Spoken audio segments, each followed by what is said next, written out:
Yan. Karon guys, tuluan mo sa akon gamit o class. So, press natin siya.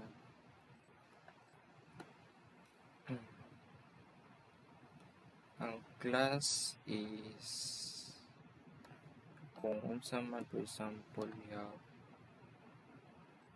sample text. Yan. We have paragraph. We have a P with text sample.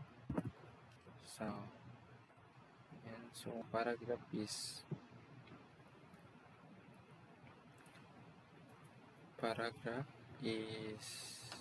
ay ang class muna siya ang naadiri sa sulod sa P na ay double quote.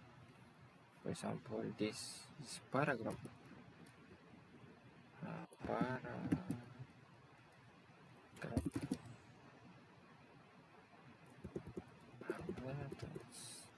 Or text that's something that identifies this paragraph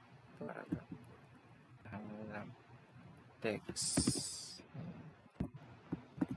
Yeah, so this is a class inside the P tag.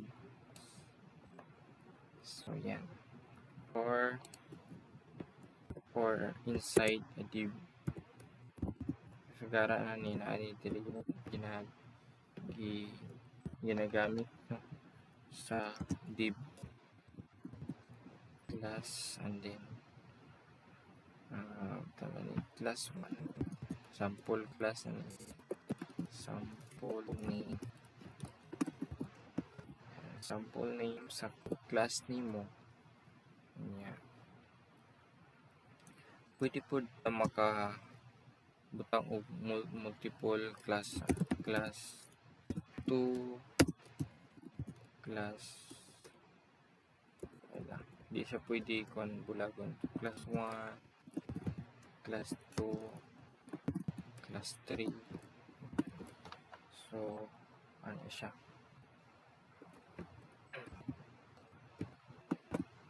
so save, refresh. So yan, classes is an IDs make referencing HTML from script and style sheets easier.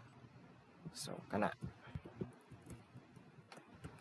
so dali na to na mabalaan guys. Kini siya kung i-style ni siya og CSS, kini lang yang i-call class para may style niya. Tangan siya color, tangan siya lisan of font size, font style.